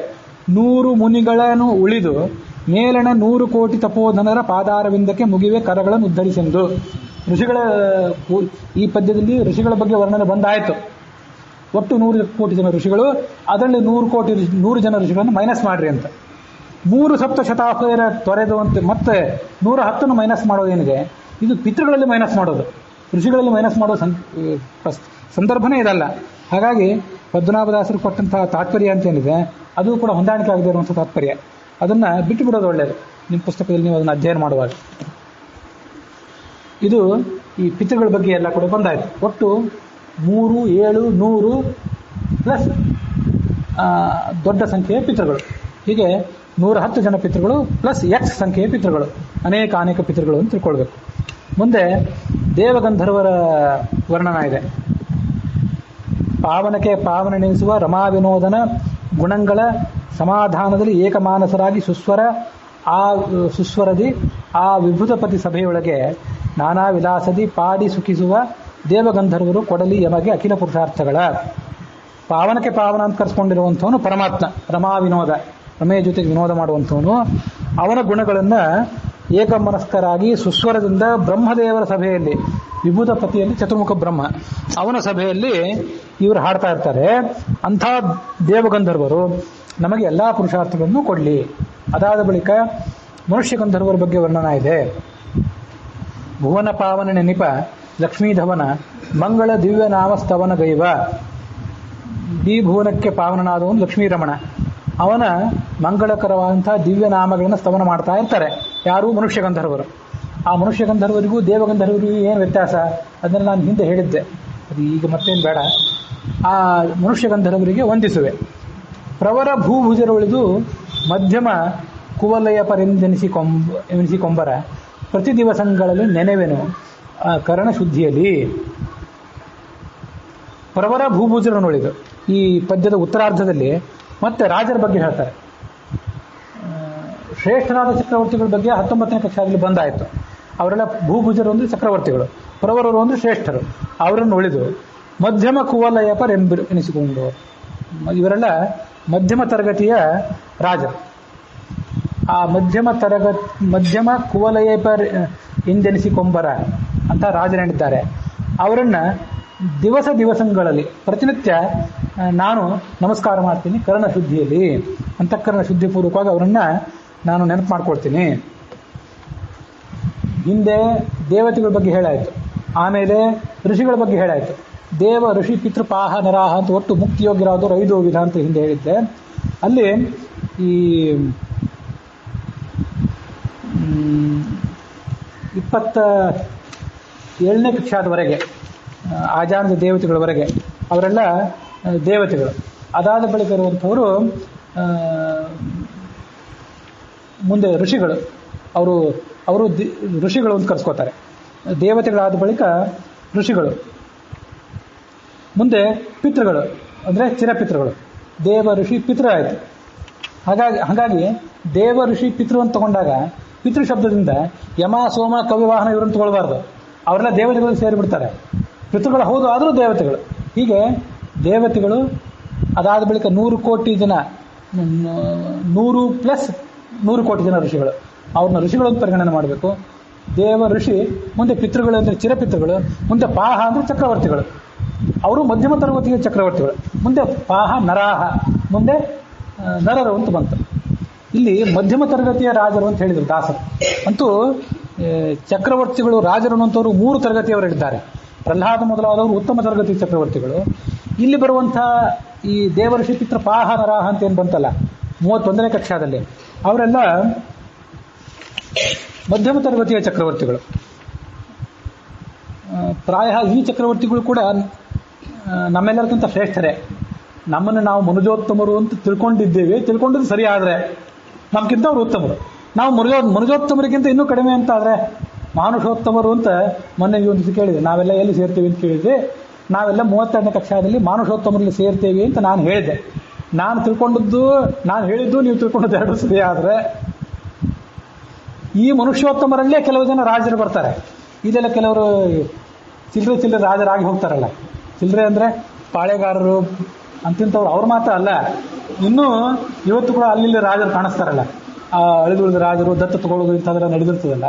ಇವರೆಲ್ಲ ರಾಜರೇ ಹೌದು. ಆದರೆ 31ನೇ ಕಕ್ಷಾದಲ್ಲಿ ಸೇರಿದ ರಾಜರಲ್ಲ ಇವರು. 31ನೇ ಕಕ್ಷಾದಲ್ಲಿ ಸೇರಿದ ರಾಜರು ಕೂಡ ಇನ್ನೂ ಬಹಳ ಶ್ರೇಷ್ಠ ತರಗತಿಯವರೇ ಆಗಿರ್ತಾರೆ. ಜ್ಞಾನಭಕ್ತ ವೈರಾಗ್ಯಾದಿಗಳಿಂದ ಶ್ರೇಷ್ಠರೇ ಆಗಿರ್ತಾರೆ. ಇವತ್ತು ಕೆಲವರು ಅಲ್ಲಿ ರಾಜರ ವಂಶಗಳು, ಅವರ ದತ್ತು ಸ್ವೀಕಾರ, ಅವರ ಅಲ್ಲಲ್ಲಿ ನವರಾತ್ರಿ ಸಂದರ್ಭದಲ್ಲಿ ಸಿಂಹಾಸನ ಏರಿ ವಿಜೃಂಭಿಸೋದು ಇಂಥವೆಲ್ಲ ನಾಟಕಗಳು ನಡೀತಿರ್ತಾವಲ್ಲ. ಇವರೆಲ್ಲ ಮನುಷ್ಯೋತ್ತಮರಲ್ಲಿ ಸೇರ್ತಾರೆ ಅಂತ ತಿಳ್ಕೋಬೇಕು. ಮನುಷ್ಯೋತ್ತಮರಲ್ಲಿ 32ನೇ ಕಕ್ಷಾದಲ್ಲಿ ಸೇರ್ತಾರೆ. 31ರಲ್ಲಿ ಸೇರೋರು ಏನಿದ್ದಾರೆ ಇನ್ನು ಶ್ರೇಷ್ಠ ಜನರಾದಂಥ ರಾಜರಿದ್ದಾರೆ. ಅದಕ್ಕೆ ರಾಜರು ಮಧ್ಯಮ ಕುವಲಯ ಇದರಿಂದ ಸೇರಿಸಿದ್ರು. ಈ ಮೂಲಕ ಇವತ್ತು ನನಗೆ ಒಂದು ಸಂಶಯ ಪರಿಹಾರ ಆದಂಗಾಯಿತು. ಯಾಕೆಂದರೆ ರಾಜರು ಅಂತ ಏನೋ ಹೇಳಿದರು, ಆ ರಾಜರಿಗಿಂತ ಮನುಷ್ಯೋತ್ತಮರು ಇನ್ನೂ ಕೆಳಗಿನವರು ಅಂತ ಹೇಳಿದರು. ಈ ಕೆಲವು ಜನ ರಾಜರನ್ನು ನೋಡಿದರೆ ಇವರು ಮನುಷ್ಯೋತ್ತಮರಿಗಿಂತ ಶ್ರೇಷ್ಠ ಅಂತ ಕಾಣ್ತಿಲ್ಲಲ್ಲ ಇವರು. ಯಾಕಂದರೆ ಎಷ್ಟೋ ಜನ ಮನುಷ್ಯೋತ್ತಮರಿಗಿಂತ ಕ್ಷುಲ್ಲಕರಾಗೇ ಕಾಣಿಸ್ತಿದ್ದಾರೆ ಈ ರಾಜರು. ಹಾಗಾಗಿ ಈ ರಾಜರನ್ನು ಮನುಷ್ಯೋತ್ತಮರಿಗಿಂತ ಉತ್ತಮರು ಅಂತ ಹೇಳೋದು ಹೇಗೆ? ರಾಜರನ್ನು 31ರಲ್ಲಿ, ಮನುಷ್ಯೋತ್ತಮರನ್ನು 32ರಲ್ಲಿ ಸೇರಿಸೋದು ಹೇಗೆ ಅಂತ ನನಗೊಂದು ಸಂಶಯ ಇತ್ತು. ಅದಕ್ಕೆ ದಾಸರು ಉತ್ತರ ಏನು ಕೊಟ್ಟರು ಅಂದರೆ, ಇಲ್ಲಿ ಕಾಣಿಸುವಂಥ ರಾಜರು, ನಿಮ್ಮ ಸುತ್ತಮುತ್ತಲು ಕಾಣಿಸುವಂಥ ರಾಜರನ್ನು 31ರಲ್ಲಿ ಸೇರಿಸಬೇಡಿ. ಅವರನ್ನು ನಿಮ್ಮ ಜೊತೆ 32ರಲ್ಲೇ ಸೇರಿಸ್ಕೊಳ್ರಿ. 31ರಲ್ಲಿ ಸೇರಿಸುವಂಥ ರಾಜರು ಶ್ರೇಷ್ಠರಿದ್ದಾರೆ. ಅವ್ರು ನಿಮ್ಗೆ ಈಗ ಸಿಗೋದೇ ಇಲ್ಲ. ಪ್ರಹ್ಲಾದಾದಿಗಳು 19ನೇ ಕಕ್ಷಾದಲ್ಲಿ ಬರೋದು ನಿಮ್ಗೆ ಹೇಗೆ ಸಿಗೋದಿಲ್ವೋ ಹಾಗೆ 31ರಲ್ಲಿ ಬರುವಂಥ ರಾಜರು ಕೂಡ ನಿಮ್ಗೆ ಈಗ ಸಿಗೋದಿಲ್ಲ. ಅವ್ರದ್ದೆಲ್ಲ ಕಾಲ ಮುಗಿದು ಹೋಗಿದೆ. ಅವರು ಅಲ್ಲಲ್ಲಿ ಗುಪ್ತರಾಗಿರ್ತಾರೆ ಮತ್ತು ಮುಂದೆ ಎಲ್ಲೆಲ್ಲ ಅವತಾರ ಮಾಡ್ತಾರೆ. ನಿಮ್ಮ ಸುತ್ತಮುತ್ತಲಿರುವಂಥ ಕ್ಷುಲ್ಲಕ ರಾಜರೆಲ್ಲ ಮನುಷ್ಯೋತ್ತಮರಲ್ಲೇ. ಕೆಲವರು ಇನ್ನೂ ಕೆಳಗೇನೆ. ಯಾಕಂದರೆ ಅವರು ತಮೋಯೋಗ್ರಿ ಆಗಿದ್ದರೆ ಆಡಳಿತಗಾರರು ಇನ್ನೂ ಕೆಳಗೆ. ಅವರು ಮಧ್ಯಮ ಕುವಲಯ, ಒಂದೊಂದು ಶಬ್ದಕ್ಕೆ ಅಷ್ಟ ಅರ್ಥ ಇರ್ತದೆ. ಮಧ್ಯಮ ಕುವಲಯ ಪರೆಂದೆನಿಸಿಕೊಂಬರ ದಿವಸಗಳಲ್ಲಿ ನೆನೆವೇನು ಕರಣ ಶುದ್ಧಿಯಲ್ಲಿ. ಯಾಕೆಂದರೆ ಈ ರಾಜರನ್ನು ನೋಡಿದರೆ ಇವರಿಗೆ ನಮಸ್ಕಾರ ಮಾಡಲಿಕ್ಕೆ ನಮಗೆ ಸದ್ಭಕ್ತಿ ಜ್ಞಾನ ವೈರಾಗ್ಯ ಕೊಡ್ರಿ ಅಂತ ಕೇಳಿ ಮನಸ್ಸು ಬರೋದಿಲ್ಲ. ಅದನ್ನು ಮಧ್ಯಮ ಕುವಲಯ ಮಧ್ಯಮ ರಾಜರಿಗೆ ನಾವು ಮಾಡಬೇಕು. ಕು ಅಂದ್ರೆ ಭೂಮಿ, ಕುವಲಯ ಅಂದ್ರೆ ಭೂಮಂಡಲ, ಅದರ ಅಧಿಪತಿಗಳು ಅಂದ್ರೆ ರಾಜರು. ಮುಂದೆ ಮನುಷ್ಯೋತ್ತಮರ ಸ್ತೋತ್ರ. ಶ್ರೀಮುಕುಂದನ ಮೂರ್ತಿಗಳ ಸೌದಾಮಿನಿಯ ಓಲ್ ಹೃದಯ ವಾರಿಜ ವ್ಯೋಮ ಮಂಡಲ ಮಧ್ಯದಲ್ಲಿ ಕಾಣುತ್ತಲಿ ಮೋದಿಸುವ ಆ ಮನುಷ್ಯೋತ್ತಮರ ಪದಯುಗ ತಾಮರಸಗಳಿಗೆ ಎರಗುವೆ ಸದಾ ಕಾಮಿತಾರ್ಥಗಳ ಇತ್ತು ಸಲಹಲಿ ಪ್ರಣತ ಜನತತಿಯ. ಶ್ರೀಮುಕುಂದನ ಮೂರ್ತಿಗಳನ್ನ, ತಮ್ಮದ ಬಿಂಬ ರೂಪಗಳನ್ನ ಸೌದಾಮಿನಿಯ ಓಲ್, ಇವರಿಗೆ ಅಪರೋಕ್ಷ ಜ್ಞಾನ ಆಗ್ತದೆ. ಹೇಗಂತಂದ್ರೆ ಆಗ ಅಪರೋಕ್ಷ ಜ್ಞಾನ ಸ್ಥಿರವಾಗಿರೋದಿಲ್ಲ. ಬಹಳ ಕಷ್ಟಪಟ್ಟು ಸಮಾಧಿ ಅವಸ್ಥೆಗೆ ಹೋಗಿ ಹೋಗಿ ಹೋಗಿ ಒದ್ದಾಡಿದಾಗ ಶಾಸ್ತ್ರಜ್ಞಾನ ಮೊದಲು ದೃಢ ಆಗಬೇಕು. ನಮಗಿಲ್ಲಿ ಶಾಸ್ತ್ರಜ್ಞಾನವೇ ದೃಢ ಆಗಿಲ್ಲ ನಾವಿರೋ ಪರಿಸ್ಥಿತಿಯಲ್ಲಿ. ಈ ಶಾಸ್ತ್ರದ ಜ್ಞಾನ ದೃಢ ಆಗಿ ಮುಂದೆ ಅಪರೋಕ್ಷ ಜ್ಞಾನ ಬಂದು ಧ್ಯಾನ ಮಾಡಿ ಮಾಡಿ ಮಾಡಿ ಅಪರೋಕ್ಷ ಜ್ಞಾನ ಬಂದು ಕೊನೆಯ ಒಂದು ಸಂದರ್ಭದಲ್ಲಿ ಭಗವಂತನ ಅಪರೋಕ್ಷ ಜ್ಞಾನ ಆಗ್ತದಲ್ಲ, ಆ ಅಪರೋಕ್ಷ ಜ್ಞಾನ ಹೇಗಿರ್ತದಂದ್ರೆ ಒಂದ್ಸರಿ ಭಗವಂತನ ಬಿಂಬ ಕಾಣಿಸಿದ್ರೆ ಅದು ಸ್ಥಿರವಾಗಿರೋದಿಲ್ಲ. ಮಿಂಚು ಹೊಡೆದಂತೆ ಒಂದ್ಸರಿ ಕಾಣಿಸ್ತು ಅನ್ನೋದಾಗ ಕಣ್ಮರೆ ಆಗಿಬಿಟ್ಟಿರ್ತದೆ. ಅದನ್ನು ಮತ್ತೊಂದು ಬಾರಿ, ಒಮ್ಮೆ ಕಂಡಂತಹ ಭಗವಂತನ ಬಿಂಬವನ್ನೇ ಮತ್ತೊಂದು ಬಾರಿ ಕಾಣಲಿಕ್ಕೆ ಮತ್ತು ಅದೆಷ್ಟೋ ಪ್ರಯತ್ನ ಪಡಬೇಕು. ಅದನ್ನು ಹೇಳ್ತಾರೆ. ಅದಕ್ಕೆ ಸೌದಾಮಿನಿಯ ಓಲ್ ಅಂತ ಹೇಳಿದರು. ಇದು ಭಾಗವತದಲ್ಲಿ 3-4ನೇ ಸ್ಕಂದಗಳಲ್ಲಿ ಇದ್ರ ಬಗ್ಗೆ ವರ್ಣನೆ ಇದೆ. ಇರಲಿ. ಸೌದಾಮಿನಿಯವೋಲ್ ಹೃದಯ ವಾರಿಜ ವ್ಯೋಮ ಮಂಡಲದಲ್ಲಿ, ಹೃದಯ ಅದರ ವಾರಿಜ ಅಂದ್ರೆ ಕಮಲ, ಅದರ ವ್ಯೋಮ ಅಂದ್ರೆ ಅಲ್ಲಿರುವಂತಹ ಸ್ಪೇಸ್, ಅದರ ಮಂಡಲ ಮಧ್ಯದಲ್ಲಿ ಕಾಣ್ತಾ ಮೋದಿಸ್ತಾರೆ. ಅವರು ಮನುಷ್ಯೋತ್ತಮರು. ಅವರ ಪದಯುಗ ತಾಮರಸ ಅಂದ್ರೆ ಕಮಲ. ಆ ಕಮಲಗಳಿಗೆ ಎರಗುತ್ತೇನೆ ಸದಾ ನಮಗೆ ಅವರು ಎಲ್ಲ ಅಭೀಷ್ಟಗಳನ್ನು ಕೊಡಬೇಕು. ಮತ್ತು ಪ್ರಣತ ಜನತತಿಯ, ಅವರಿಗೆ ನಮಸ್ಕಾರ ಮಾಡಿದಂಥ ನಮಗೆ ಅವರು ನಮಸ್ಕಾರ, ನಮಗೆ ಅವರೆಲ್ಲ ಥರದ ಮಂಗಳವನ್ನು ಕೂಡ ಕೊಡಬೇಕು. ಈ ಮನುಷ್ಯೋತ್ತಮರು ಅಂತನೂ ಸ್ಥೂಲವಾದ ತರಗತಿ. ಅದರಲ್ಲಿ ಮತ್ತೆಷ್ಟೋ ಜನ ಇದ್ದಾರೆ. ನಮ್ಮ ಗುರುಗಳಾದವರು ಇರ್ತಾರೆ, ಅವ್ರ ಗುರುಗಳಿರ್ತಾರೆ, ಅವ್ರ ಗುರುಗಳಿರ್ತಾರೆ. ಕೇವಲ ಶಾಸ್ತ್ರವನ್ನು ಶ್ರವಣ ಮಾಡಲಿಕ್ಕೆ ಅಧಿಕಾರಿಗಳು ಕೆಲವರು, ಶಾಸ್ತ್ರವನ್ನು ಪ್ರವಚನ ಮಾಡಲಿಕ್ಕೆ ಮತ್ತೆ ಕೆಲವರು ಅಧಿಕಾರಿಗಳು, ಅದರಲ್ಲಿ ವಿಶೇಷಾರ್ಥಗಳನ್ನು ಅನುಸಂಧಾನ ಮಾಡಲಿಕ್ಕೆ ಮತ್ತೆ ಕೆಲವರು, ಹೀಗೆ ತುಂಬ ಜನ ಇರ್ತಾರೆ. ಈ ಮಹೀಮಂಡಲದೊಳಿಹ ಗುರು ಶ್ರೀಮದ್ ಆಚಾರ್ಯರ ಮತಾನುಗ ಮಹಾವೈಷ್ಣವರ ವಿಷ್ಣು ಪದಾಬ್ಜ ಮಧುಕರರ ಸ್ತೋಮಕ್ಕೆ ಆನಮಿಸುವೆನು. ಅವರವರ ನಾಮಗಳ ಪೇಳಲು ಅಳವೇ ಬಹುವಿಧ ಯಾಮಗಳಲ್ಲಿ ಬೋಧಿಸಲೆನಗೆ ಸನ್ಮತಿಯ. ಸಾಕ್ಷಾತಾರ್ಥಮೆ ಮುಗೀತು. ಒಟ್ಟಾರೆ ಅವರಿಗೆಲ್ಲ ನಮಸ್ಕಾರ ಮಾಡ್ತಾರೆ. ಈ ಮಹೀಮಂಡಲದೊಳಗೆ, ಭೂಮಂಡಲದೊಳಗೆ ಇಹ ಶ್ರೀಮದ್ ಆಚಾರ್ಯರ ಮತಾನುಗರಾದಂಥ ವೈಷ್ಣವ ಸಿದ್ಧಾಂತದ ಅನುಯಾಯಿಗಳಾದಂಥ ಮಹಾಭಗವದ್ಭಕ್ತರೇನಿದ್ದಾರೆ ಅವರೆಲ್ಲ ವಿಷ್ಣು ಪದಾಬ್ಜ ಮಧುಕರರು, ವಿಷ್ಣುವಿನ ಪಾದಕಮಲದಲ್ಲಿ ದುಂಬಿಯಂತಿರುವಂಥವರು.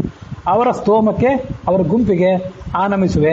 ಅವರ ನಾಮಗಳ ಪೇಳಲು ಅಳವೇ, ಅವ್ರನ್ನ ಹೆಸರುಗಳನ್ನು ಹೇಳಿ ಮುಗಿಸುವಂಥದ್ದಿದೆಯಾ? ಬಹುವಿಧ ಯಾಮಗಳಲ್ಲಿ ಬಹಳ ಹೆಸರಿದೆ. ಪ್ರತಿ ಯಾಮದಲ್ಲಿಯೂ ನಮಗವರು ಬಹುವಿಧ ಬೋಧಿಸಲಿ, ನಾನಾ ಥರದ ಜ್ಞಾನವನ್ನು ನಮಗವ್ರು ಕೊಡಬೇಕು. ಇದೆಲ್ಲ ನಮ್ಮ ಗುರುಗಳ ಸ್ತೋತ್ರ. ಸನ್ಮತಿಯ. ಮಾರನಯ್ಯನ ಕರುಣ ಪಾರಾವಾರ ಮುಖ್ಯ ಸುಪಾತ್ರ ನೆನಿಪ ಸರೋರುಹಾಸನ ವಾಣಿ ರುದ್ರ ಇಂದ್ರಾದಿ ಸುರಣಿಕರ ತಾರತಮ್ಯಾತ್ಮಕ ಸುಪದ್ಯಗಳ 6 ಪಠಿಸುವರು ಆ ಜನರಿಗೆ ರಮಾರಮಣ ಪೂರೈಸಲಿ ಈಪ್ಸಿತ ಸರ್ವಕಾಲದಲ್ಲಿ. ಮಾರನ ಅಯ್ಯ, ಮಾರ ಅಂದ್ರೆ ಮನ್ಮಥ, ಅವನ ಅಯ್ಯ ಅಂತಂದ್ರೆ ಪರಮಾತ್ಮ, ಅವನ ಕರುಣ, ಅದರ ಪಾರಾವಾರ ಅಂದ್ರೆ ಸಮುದ್ರ, ಆ ಕೃಪಾ ಸಮುದ್ರಕ್ಕೆ ಮುಖ್ಯ ಸುಪಾತ್ರರು. ಆ ಕೃಪಾ ಸಮುದ್ರದಲ್ಲಿ ಮುಳುಗಿ ಸ್ನಾನ ಮಾಡಲಿಕ್ಕೆ ಯೋಗ್ಯರಾದಂಥ ಮುಖ್ಯರಾದವರು ಯಾರಿದ್ದಾರಲ್ಲ, ಆ ಸರೋರುಹಾಸನ ಅಂದ್ರೆ ಕಮಲಾಸನ ಬ್ರಹ್ಮ, ಅವನ ಪತ್ನಿ ಬ್ರಹ್ಮ ವಾಯು, ಸರಸ್ವತಿ ಭಾರತೀಯರು, ವಾಣಿ, ಮುಂದೆ ರುದ್ರ ಗರುಡಶೇಷಿ ರುದ್ರರು, ಇಂದ್ರ ಕಾಮಾದಿಗಳು, ಸುರನಿಕರರ ತಾರತಮ್ಯಾತ್ಮಕ ಸುಪದ್ಯಗಳ, ಅವರ ತಾರತಮ್ಯವನ್ನೆಲ್ಲ ಈ ಪದ್ಯಗಳಲ್ಲಿ ಇಲ್ಲಿ ತನಕ ನಾವು ಹೇಳಿದೆವು ಅಂತಾರೆ ದಾಸರು. ಆ ಸುಪದ್ಯಗಳ 6 ಪಠಿಸುವರು, ಯಾರು ಓದ್ತಾರೋ ಆ ಜನರಿಗೆ ರಮಾರಮಣ ಏನು ಕೊಡಬೇಕು? ಸರ್ವಕಾಲದಲ್ಲಿ ಈಪ್ಸಿತ ಪೂರೈಸಲಿ, ಅವರಿಗೆ ಬೇಕಾದಂಥ ಅಪೇಕ್ಷೆಗಳು ಎಲ್ಲವನ್ನು ಕೂಡ ಕೊಡಲಿ. 3 ಕಾಲಗಳಲ್ಲಿ ತುತಿಸೆ ಶರೀರ ವಾಂಗ್ಮನ ಶುದ್ಧಿ ಮಾಳ್ಪದು ದೂರಗೈಸುವುದು ಅಖಿಲ ಪಾಪ ಸಮೂಹ ಪ್ರತಿದಿನದಿ. ಚೋರ ಭಯ, ರಾಜಭಯ, ನಕ್ರ ಚಮೂ ಊರು ಶಸ್ತ್ರ ಜಲಾಗ್ನಿ ಭೂತ ಮಹೋರಗ ಜ್ವರ ನರಕ ಭಯ ಸಂಭವಿಸುತ್ತದೆಂದೆಂದು. 3 ಕಾಲಗಳಲ್ಲಿ ಈ ತಾರತಮ್ಯ ಕಕ್ಷಾವನ್ನು ಪಠನೆ ಮಾಡಿದರೆ ಶರೀರದಿಂದ, ಮಾತಿನಿಂದ, ಮನಸ್ಸಿನಿಂದ ನಾವು ಏನೇನು ತಪ್ಪುಗಳನ್ನು ಮಾಡಿರ್ತೀವಿ ಅದನ್ನೆಲ್ಲ ಸ್ವಚ್ಛ ಮಾಡಿ ಇದು ನಮ್ಮನ್ನು ಪವಿತ್ರ ಮಾಡ್ತದೆ. ಶರೀರ ವಾಂಗ್ ಮನಃ ಶುದ್ಧಿ ಮಾಡ್ತದು. ದೂರಗೈಸುವುದು ಅಖಿಲ ಪಾಪ ಸಮೂಹ, ಎಲ್ಲ ಪಾಪ ಹೋಗಿಬಿಡ್ತದೆ ಪ್ರತಿದಿನದೇ. ನಮಗಿದ್ರಿಂದ ಚೋರ ಭಯವಿಲ್ಲ, ರಾಜರ ಭಯವಿಲ್ಲ. ನಕ್ಕರ ಅಂದ್ರೆ ಮೊಸಳೆ, ಆ ಮೊಸಳೆಯ ಭಯವಿಲ್ಲ. ನಕ್ರ,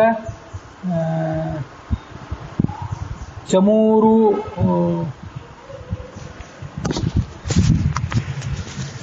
ನಕ್ರ ಚಮೂರು ಶಸ್ತ್ರ ಜಲಾಗ್ನಿಭೂತ ಅಂತ ಮಹೋರಗ ಜ್ವರ ನರಕ ಭಯ ಅಂತಿದೆಯಲ್ಲ. ನಕ್ರ ಅಂದ್ರೆ ಮೊಸಳೆ ಆಯಿತು. ಚಮು ಅಂತಂದ್ರೆ ಸಮೂಹ ಅಂತ ಅರ್ಥ. ಸಮೂಹ ಅಥವಾ ಸೈನ್ಯ ಅಂತ ಈಗ ಅರ್ಥ. ಮೊಸಳೆ ಮತ್ತೆ ಕ್ರೂರವಾದಂಥ ಮೀನುಗಳು ಮೊದಲಾದವು ಇರ್ತಾವಲ್ಲ ಸಮುದ್ರದಲ್ಲಿ, ಅವುಗಳ ಸಮೂಹ ಅಂತ ಅರ್ಥ. ಅವುಗಳ ಮತ್ತು ಉರು ಶಸ್ತ್ರ, ಉರು ಅಂದ್ರೆ ಶ್ರೇಷ್ಠವಾದ್ದು. ಹಾಗಾಗಿ ಚಮೂರ ಅಂತ ನೀವು ಮಾಡಿಬಿಟ್ರೆ ಆ ಚಮೂರ ಅನ್ನೋ ಶಬ್ದ ಸಂಸ್ಕೃತದೊಳಗಿಲ್ಲ. ಅದಕ್ಕೇನು ಅರ್ಥ ಹೇಳ್ಕೊಂಡು ಮತ್ತೆ ತಿಳ್ಕಾಡ್ಬೇಕಾಗ್ತದೆ. ಅದ್ರ ಬದಲು ನಕ್ರ ಚಮು, ಮೊಸಳೆ ಮೊದಲಾದ ಪ್ರಾಣಿಗಳ ಸಮೂಹ, ಮತ್ತೆ ಉರು ಶಸ್ತ್ರ, ಶ್ರೇಷ್ಠವಾದ ಶಸ್ತ್ರಗಳು, ಜಲ, ಅಗ್ನಿ, ಭೂತ, ಮಹೋರಗ ಅಂದ್ರೆ ಹಾವುಗಳು, ಮತ್ತೆ ಜ್ವರ, ನರಕ. ಈ ಸರಿ ಆಯ್ತು. ಜ್ವರ ನರಕ ಭಯ ಸಂಭವಿಸುವುದು ಎಂದೆಂದು. ಈ ಕೊನೆಯ ಒಂದು ಪದ್ಯ ಇದೆ. ಇದು ಈ ಕಕ್ಷಾ ತಾರತಮ್ಯ ಸಂಧಿಯ ಕೊನೆಯ ಪದ್ಯ. ಮತ್ತೆ ಈ ಒಟ್ಟಾರೆ ಹರಿಕಥಾಮೃತ ಸಾರದ್ದೇ ಕೊನೆಯ ಪದ್ಯ ಇದು. ಇದನ್ನ ಸುಮ್ಮನೆ ಇವತ್ತು ಓದಿಬಿಡ್ತೇನೆ, ಅರ್ಥ ಹೇಳೋದು ಆ ಮಂಗಳ ದಿವಸ ಹೇಳ್ತೇನೆ. ಜಯ ಜಯತು ತ್ರಿಜಗದ್ ವಿಲಕ್ಷಣ, ಜಯ ಜಯತು ಜಗದೇಕ ಕಾರಣ, ಜಯ ಜಯತು ಜಾನಕೀ ರಮಣ, ನಿರ್ಗತ ಜರಾ ಮರಣ, ಜಯ ಜಯತು ಜಾಹ್ನವೀ ಜನಕ, ಜಯ ಜಯತು ದೈತ್ಯ ಕುಲಾಂತಕ, ಭವಾಮಯ ಹರ ಜಗನ್ನಾಥ ವಿಠ್ಠಲ ಪಾಹಿ ಮಾಂ ಸತತ. ಇಲ್ಲಿಗೆ ಈ 32ನೇ ಕಕ್ಷಾ ತಾರತಮ್ಯ ಸಂಧಿಯ 55ನೇ ಪದ್ಯ ಸಮಾಪ್ತಿ ಅನ್ಕೊಂಡಿದೆ. 56ನೇ ಪದ್ಯದ ಅರ್ಥ ಹೇಳುವುದು ಬಾಕಿ ಉಳಿದಿದೆ. ಒಟ್ಟಾರೆ ಪದ್ಯಗಳಲ್ಲಿ 987 ಪದ್ಯಗಳ ವಿವರಣೆ ಮುಗಿದಿದೆ. 988ನೇ ಪದ್ಯ ಮತ್ತು ಈ ಸಂಧಿಯ 56ನೇ ಪದ್ಯ, ಅದರ ವಿವರಣೆ ಇನ್ನೂ ಕೂಡ ಬಾಕಿ ಇದೆ. ಇದಾದ ಬಳಿಕ ಈ ಮುಂದಿನ ಫಲಶ್ರುತಿ ಸಂಧಿಗಳು ಅಂತೇನಿವೆಯಲ್ಲ ಅದನ್ನು ನೋಡೋಣ. ಆ ಫಲಶ್ರುತಿ ಸಂಧಿಗಳನ್ನೆಲ್ಲ ನೋಡಿದ ಬಳಿಕ ಈ ಸಂಧಿಯ ಕೊನೆಯ ಪದ್ಯ ಏನಿದೆ, ಈ ಜಯ ಜಯತು ತ್ರಿಜಗದ್ ವಿಲಕ್ಷಣ ಅನ್ನುವ ಪದ್ಯ, ಇದನ್ನೊಂದು ದಿವಸ ಕೊನೆಯ ದಿವಸ ನೋಡಿ ಈ ಒಟ್ಟಾರೆ ಹರಿಕಥಾಮೃತ ಸಾರ ಏನಿದೆ ಇದರ ಸಮಾಪ್ತಿಯನ್ನು ಮಾಡೋಣ.